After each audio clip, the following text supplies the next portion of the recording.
What's going on, everyone? Welcome back. Today, we are concluding our player positional rankings with an in-depth look at our top wide receivers for this 2020 fantasy football season.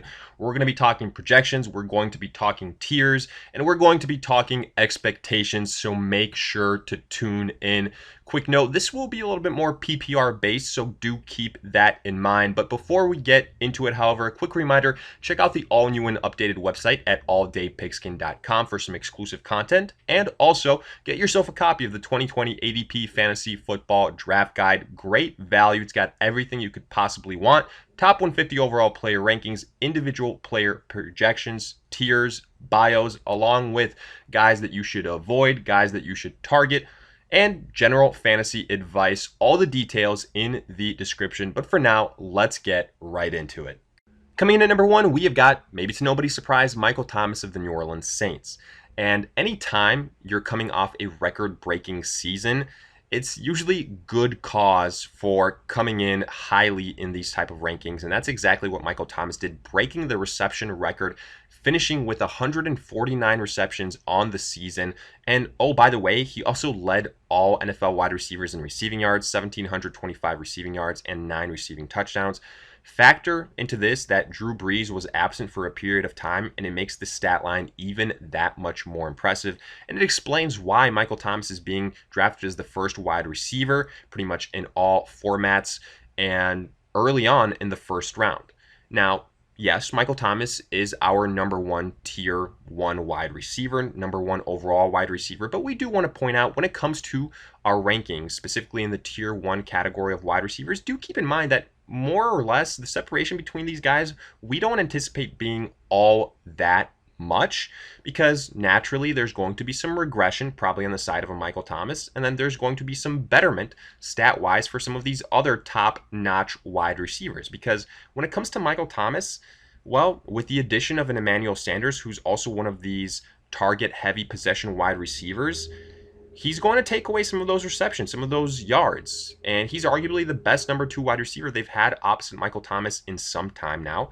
The progression that we saw in Jared Cook last season, but maybe most importantly, we've got a returning healthy, that's the big thing here, Alvin Kamara. Because when Alvin Kamara has it going on, he's arguably just as important to this offense in New Orleans as Michael Thomas is, because he gets a lot of targets, a lot of receptions, and could very well get close to 1,000 receiving yards. But the upside still remains here for Michael Thomas. That is why he is our number one guy. He is the favorite target for Drew Brees. He has on an excellent offense in the New Orleans Saints that year in and year out is one of the top finishers. And he's also in the NFC South. So for all those reasons, he remains our number one wide receiver across all formats heading into 2020. Next up at number two, we have got Julio Jones of the Atlanta Falcons. And we're probably higher on Jones than most heading into 2020, considering that Jones is the third, fourth, maybe even fifth wide receiver off the board in drafts. And more often than not, he could be available in the second round this year. But we feel pretty good about him being our number two wide receiver, him being a first rounder, and him being chosen not that far after a Michael Thomas. Because if you think about it, these two wide receivers share a lot of similarities. First and foremost, both play in the NFC South. And we've told you time in and time out that the NFC South will be a goldmine for fantasy offenses in 2020, and that you should be buying stock in these teams in the NFC South, no questions asked. Specifically, the Atlanta Falcons, who right now, you could argue pretty much from Julio Jones all the way down to a Matt Ryan to a Todd Gurley, are being undervalued offensively.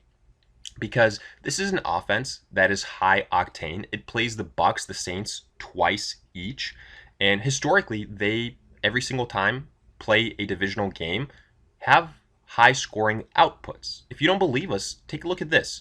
Last season, the number one team in pass attempts on the year was the Atlanta Falcons, even during a down year, which tells you that this will be a pass-heavy team, again, looking into 2020, and that guys like Julio Jones will get plenty of targets. Also, let's not forget that Julio Jones has an MVP quarterback throwing him the football in a Matt Ryan, and that he's also on an offense that's getting another year of experience with the current offensive coordinator, which will help everybody out offensively. And yes, maybe some people will point to the fact that the touchdowns aren't as high as you would like to see for Julio Jones, or maybe this year specifically that Calvin Ridley is an emerging wide receiver that could take away some opportunities from Julio Jones, similar to a Mike Evans and a Chris Godwin of last year. But why does that mean that both these guys can't be in the top 10? That's what happened with the Bucs last season, and we still believe that Julio Jones is the number one target. Maybe Calvin Ridley will continue to close that gap, but we think that that true equalization between these two guys will happen next year or maybe the year afterwards. So for this season, we still view Julio Jones as the number one wide receiver for the Atlanta Falcons. No questions about it. And if you look at his 2019 stats, it's hard not to get excited because he was still top 5 in terms of receptions, 99 receptions on the year. He was number 2 in receiving yards with 1,394 receiving yards, only behind Michael Thomas, and had 6 receiving touchdowns. And keep in mind that was over 15 games.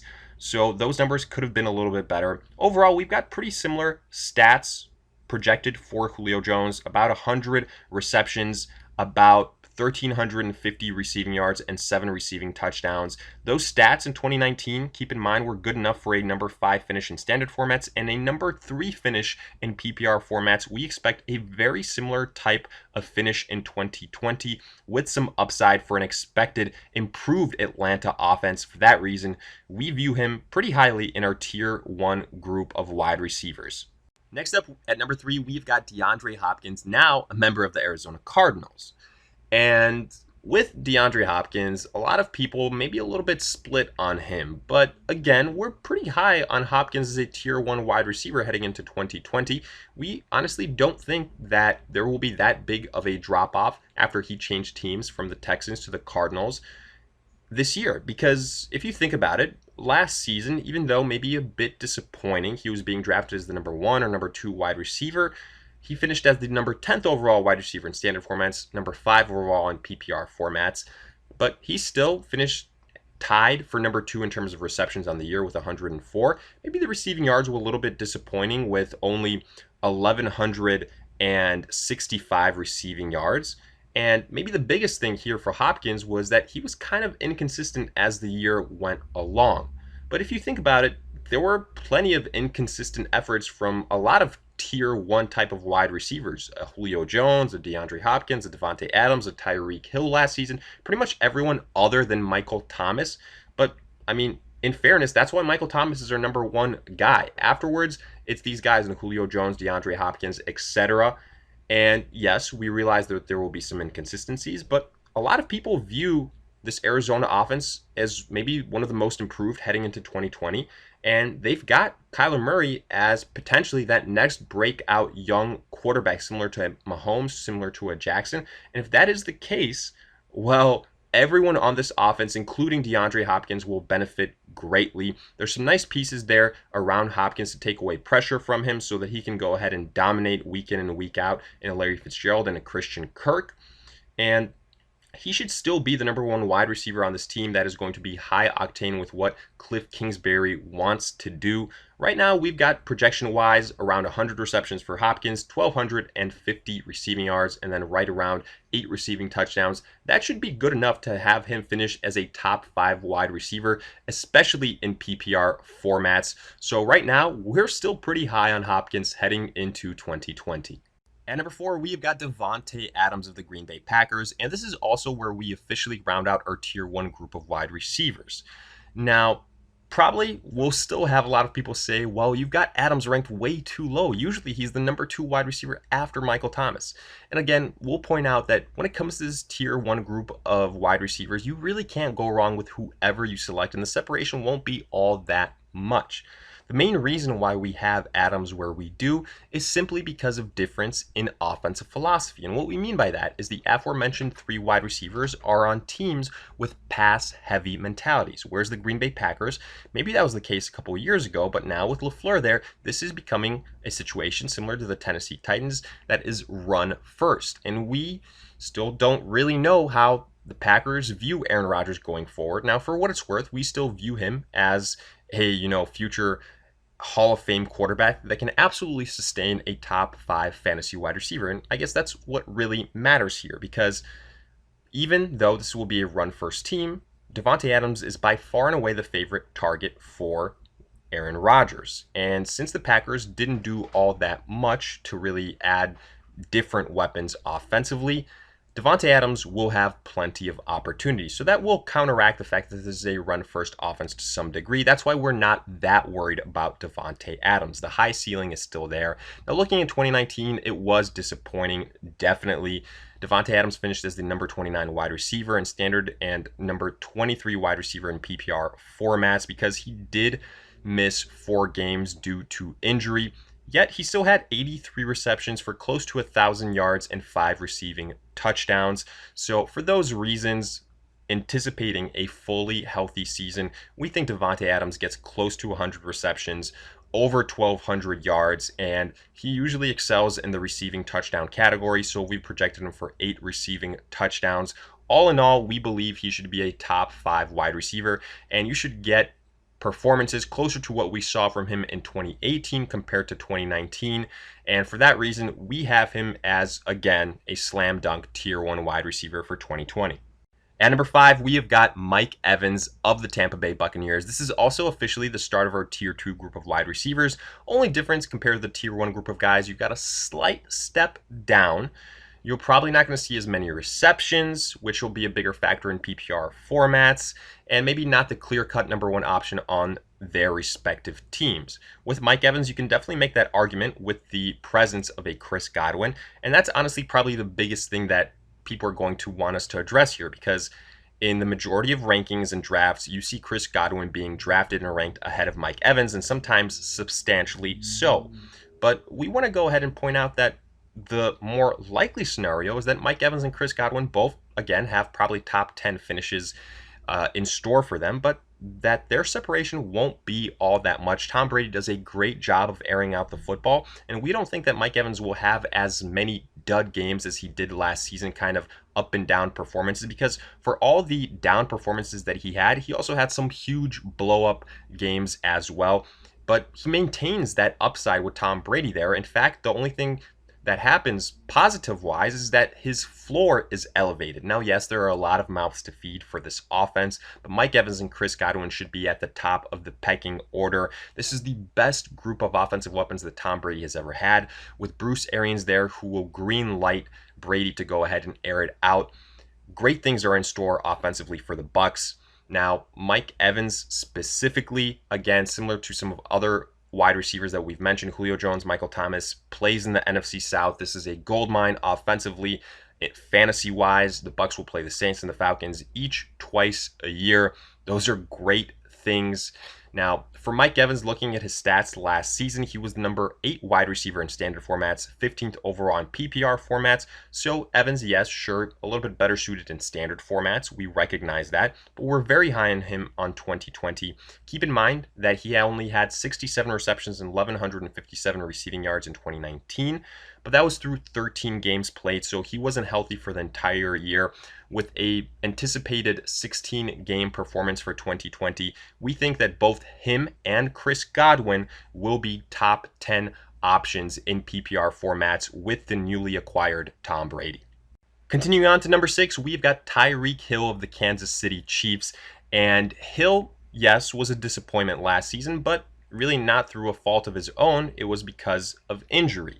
So when you go ahead and factor that into the equation, maybe you go ahead and kind of wipe the slate clean. Also, let's not forget Patrick Mahomes was a little bit nicked up at certain points in time during the season for the Chiefs. All of this led to a wide receiver 28 and 32 finish in standard and PPR formats respectively. Tyreek Hill missed 4 games, only had 58 receptions for 860 receiving yards, but still had 7 receiving touchdowns. Now, we will point out that the receptions, they have never been the forte for Tyreek Hill, because maybe one of the more inconsistent wide receivers that we've pointed out so far, you're not going to go ahead and see consistently, 6 to 9 receptions by Tyreek Hill every single week for, 100, 125 yards. There's going to be weeks where the floor is low. But maybe more so than any other wide receiver, and why so many people love Tyreek Hill, is he has that blow-up potential to, in the blink of an eye, have a quarter where he has 20 plus points because he can turn any pass with his elite speed into a long touchdown. That's why he is so dangerous. Pair him up with the best quarterback in the NFL, and for our money in fantasy with Patrick Mahomes, that's why Tyreek Hill will be a top end wide receiver in tier 2 rankings for these guys. Again, the only reason why he's not in our tier 1 group is because PPR wise, there's going to be some inconsistencies. He's ranked higher in standard formats because the receptions won't matter as much.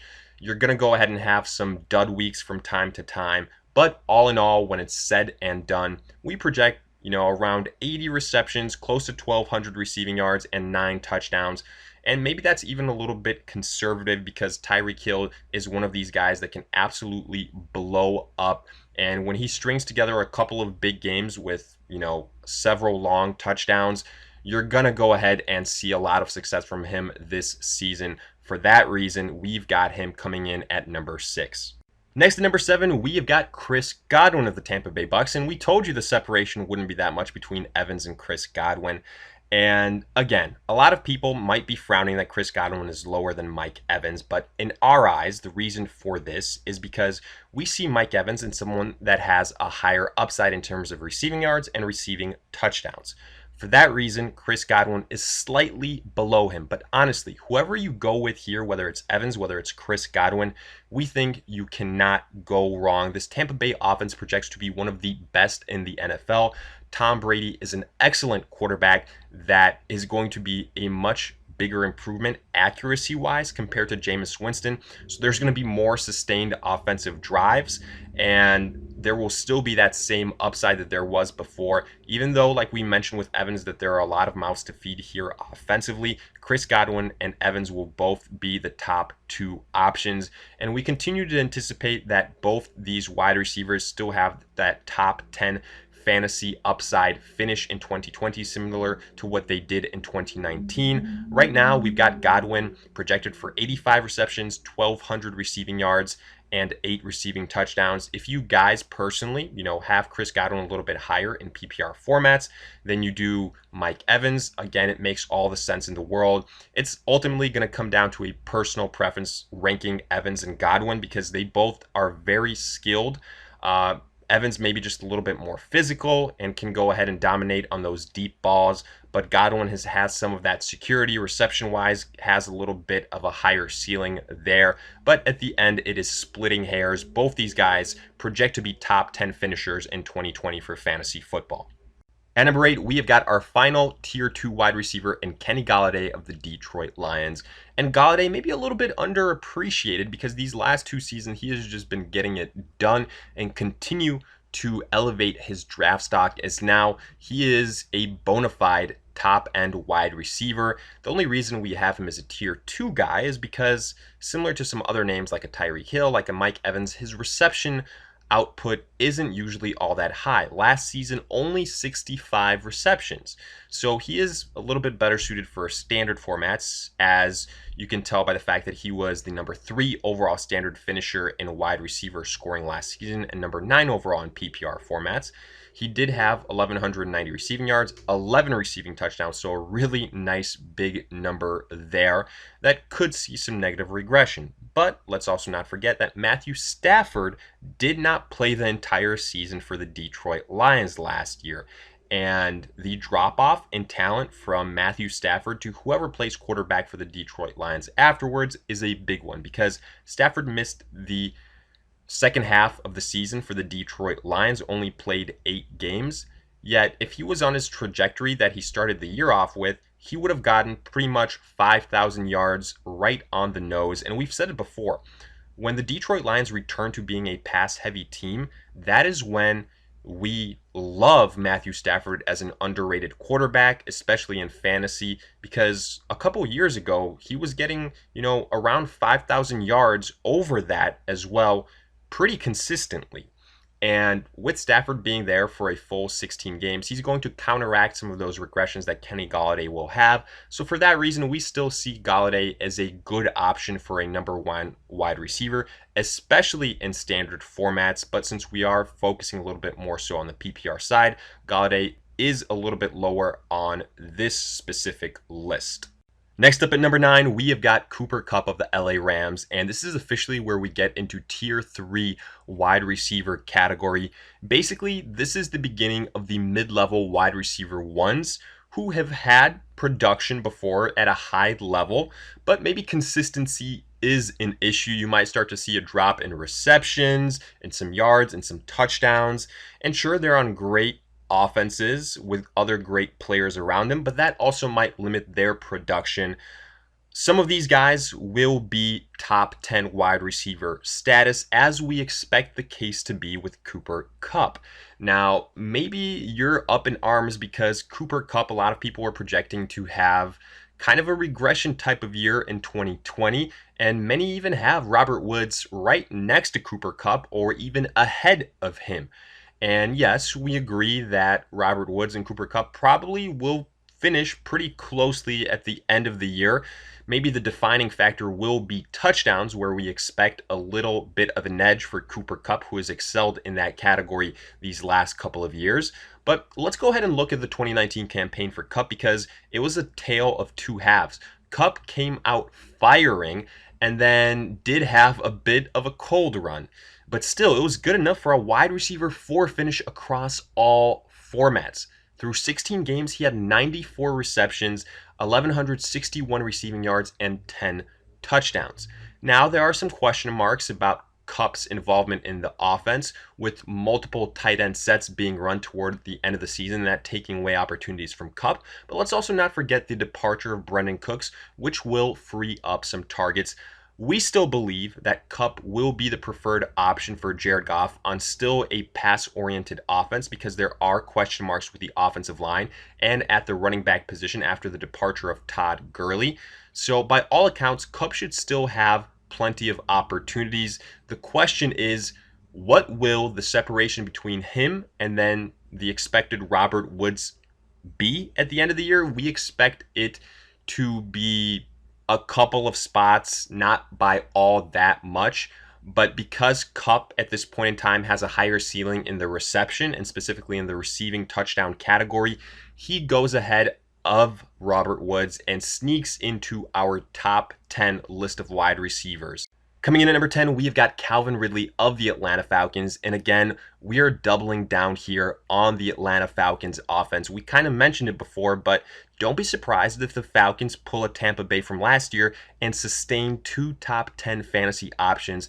There's a reason why Calvin Ridley is most consistently compared to having that next Chris Godwin-esque type of breakout season. Entering his 3rd year, he's yet to have over 1,000 yards receiving.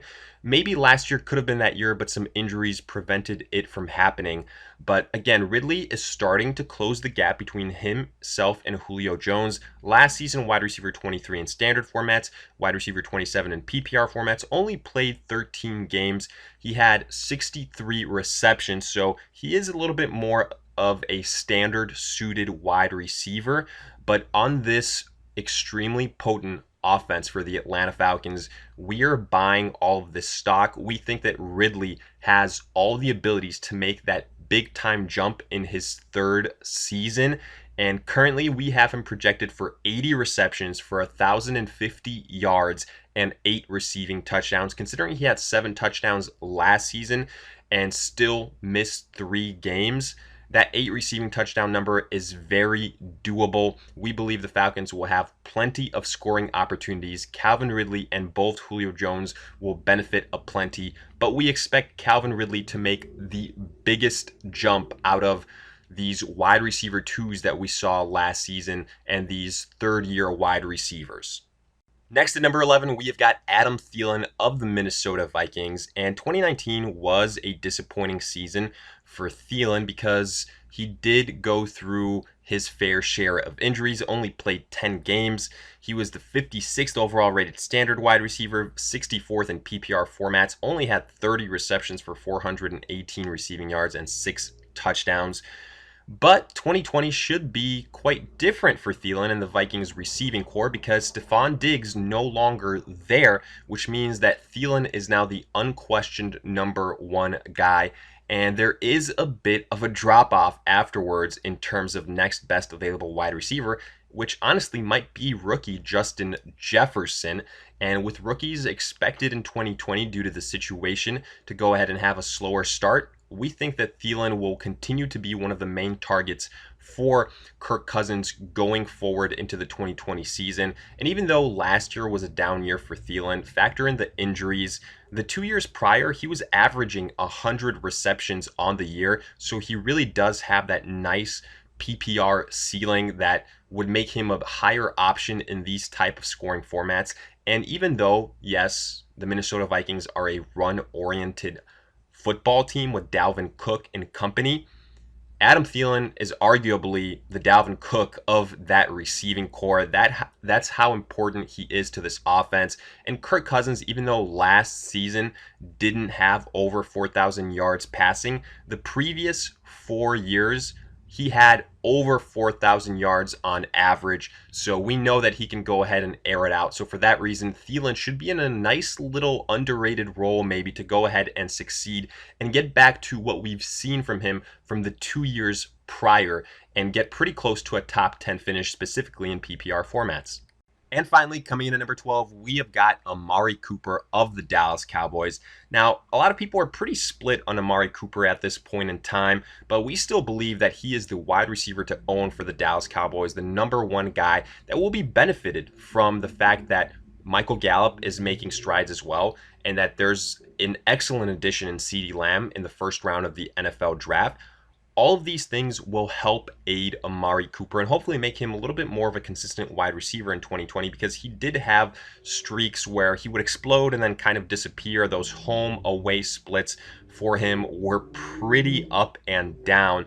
But nonetheless, last season, Amari Cooper was still good enough to go ahead and finish as a top 10 wide receiver across all formats, number 7 in standard, number 10 in PPR. So a little bit more suited for those standard scoring formats. He had 79 receptions for 1,189 receiving yards, 8 touchdowns. And we do want to distinguish that right now, Cooper is that great wide receiver for the Dallas Cowboys, and maybe Michael Gallup is that really good wide receiver, while CeeDee Lamb is that great new addition. So we believe Dak Prescott will continue to target Amari Cooper. And yes, the Cowboys are a run-oriented first type of team, potentially with Ezekiel Elliott and that offensive line, but do keep in mind that breakout season that Dak Prescott had last year, over 4,900 receiving yards, really airing it out. Amari Cooper and all those other wide receivers benefited. We believe that that'll continue to be the case in 2020 with Dak Prescott continuing to make strides and continuing to make improvements in the passing game specifically. So at this point in time, we have got Amari Cooper as a top 12 wide receiver, rounding out the bunch. And honestly, you could get pretty good value on him at this point in time. Some people are sleeping on him due to some inconsistencies, but we believe that when it's all said and done, he's going to go ahead and positively surprise some people this season in 2020. So with that, we wrap up this look into our top 12 wide receivers for the 2020 fantasy football season. And as always, let us hear it in the comment section. Did you agree, disagree? Are there some other names that you would include here? Should there be guys that are higher, guys that are lower, along with any other fantasy questions you guys might have? And another quick reminder, go ahead, check out the all-new website at alldaypigskin.com. Become a member. Go ahead and find some of the exclusive content that we have there, along with getting a copy of the 2020 ADP Fantasy Football Draft Guide. If you guys want to go ahead and see more in-depth rankings like these, not only for PPR formats, for standard formats, and also some more in-depth player bios for top 50 overall wide receivers, that is your place to do it. Go ahead, check that out. Great value. All the details in the description. And if you guys enjoyed, hit that like button and subscribe. And in the meantime, we'll see you guys in future videos.